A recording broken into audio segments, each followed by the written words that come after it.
¿Qué tal? Bienvenido a otra emisión de El Contacto Cristiano. Pongámonos cómodos y disfrutemos ahora del estudio que hemos titulado La Doctrina de la Santidad, de la serie de 10 mensajes, Riquezas en Cristo. Mientras tanto, prepare lápiz y papel, porque hoy le diré cómo puede obtener gratis un valioso estudio bíblico por correspondencia. Sin más, con ustedes, su amigo de siempre, el hermano Ricardo. Quiero invitarte a estudiar conmigo uno de los libros más interesantes de las Sagradas Escrituras. Estoy hablando del libro de Efesios, inspirado por Dios y escrito por mano del apóstol Pablo. El libro de Efesios está compuesto por 6 capítulos, tiene 165 versículos y es un libro bastante breve. Sin embargo, personalmente, no creo que haya otro libro que presente la doctrina de la Iglesia de una manera tan bella como lo presenta este libro de Efesios. Un versículo clave del libro se encuentra en el 2 capítulo, versículo 22. Dice: en quien vosotros también sois juntamente edificados para morada de Dios en el Espíritu. Sabemos que el autor del libro es el apóstol Pablo, pues su nombre es mencionado en el versículo 1 del capítulo 1 y también en el versículo 1 del capítulo 3. El primer versículo dice: Pablo, apóstol de Jesucristo por la voluntad de Dios, y el versículo 1 del capítulo 3 dice: por esta causa yo, Pablo, prisionero de Cristo Jesús, por vosotros los gentiles. Además de tener mención de su nombre, podríamos saber que Efesios fue escrito por Pablo debido al estilo. Pablo había sido enemigo del Evangelio. De hecho, él había perseguido a los que creían en Jesús para echarles preso y aún para asegurar que se les diera muerte. Pero un día Pablo se encontró con Jesús mismo en una visión en camino a Damasco. Desde ese día Pablo fue fervoroso creyente en Cristo Jesús. Escribió varias cartas por directa revelación de Dios, siendo inspirado por el Espíritu Santo. Lo que él ha escrito en Efesios es digno de nuestra atención.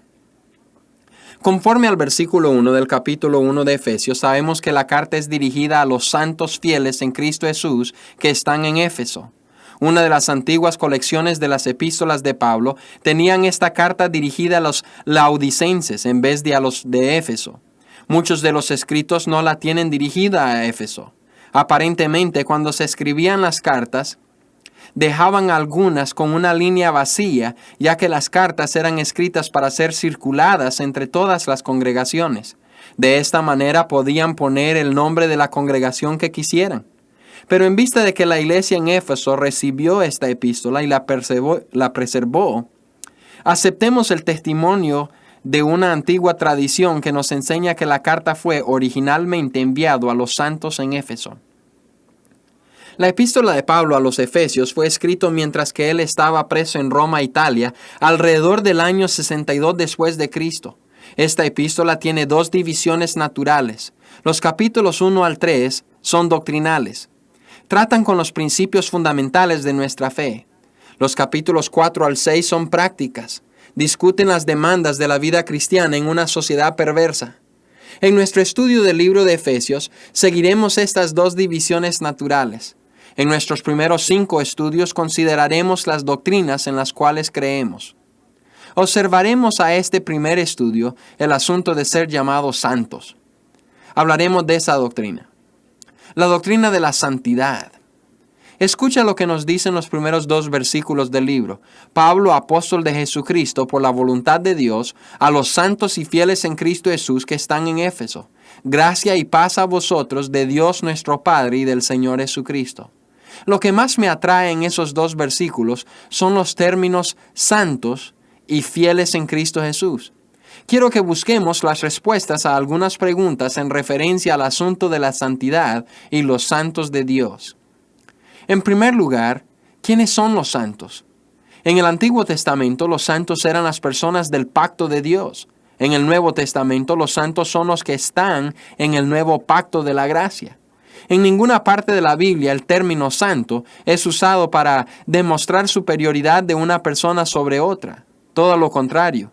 El término santo es aplicado a todos los creyentes en Jesús. De hecho, son santos porque han sido santificados por la fe personal que han puesto en Cristo. Es Jesús quien los ha hecho santos. La santidad no es un estado elevado que el cristiano busca alcanzar, sino un estado en el cual él ha sido puesto por la gracia de Dios. El cristiano comienza su vida espiritual siendo un santo de Dios. No llega a ser santo, sino que ya es santo. Llegó a ser un santo el momento en que se arrepintió de sus pecados y puso su fe en Jesús. De hecho, en el vocabulario del Nuevo Testamento, santo es lo mismo que creyente o cristiano.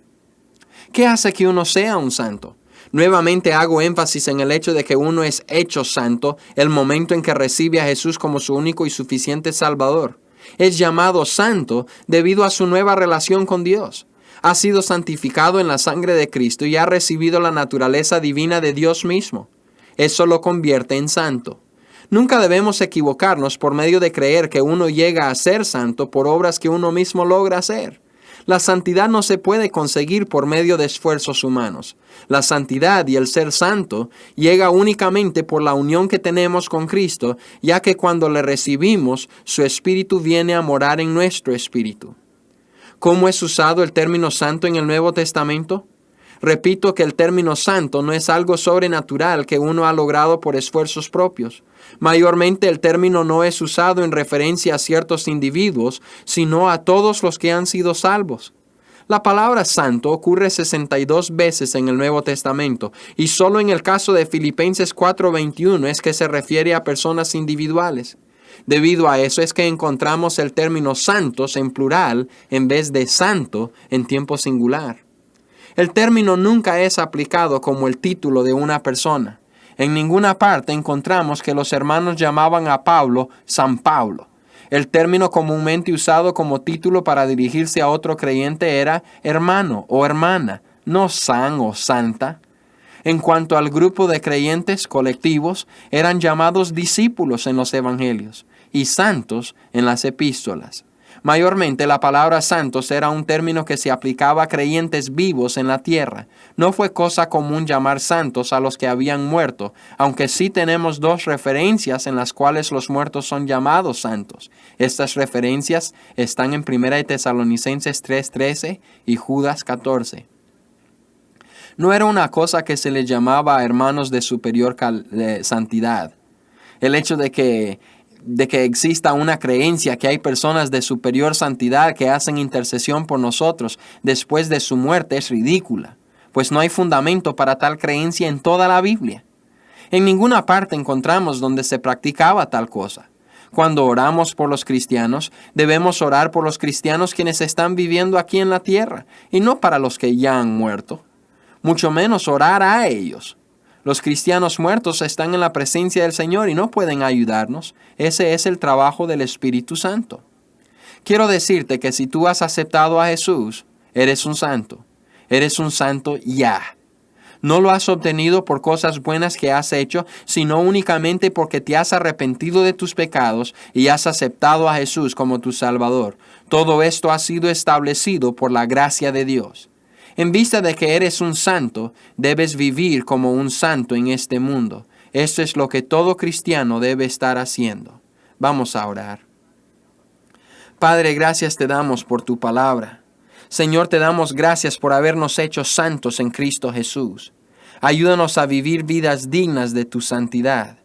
Y a los que no son santos todavía, ayúdales a llegar a la comprensión de que lo único que tienen que hacer es arrepentirse de sus pecados e invitar a Cristo a entrar en sus corazones para ser el Salvador de sus vidas. Ayúdales, porque te lo pedimos en el nombre de Jesús. Amén. Renuevo espiritual. Y gracias, Ricardo, por esas palabras tan apropiadas para el día de hoy. No queremos irnos sin dejarle a usted nuestra dirección. Si tiene alguna pregunta o inquietud en la que podamos ayudarle, puede escribirnos y además pedirnos, sin costo alguno, el estudio bíblico por correspondencia que tenemos reservado para usted. Escríbanos hoy mismo a El Contacto Cristiano, apartado postal 11263, Houston, Texas, 77293. Por favor, recuerde incluir el nombre de la emisora en la que sintoniza nuestro programa.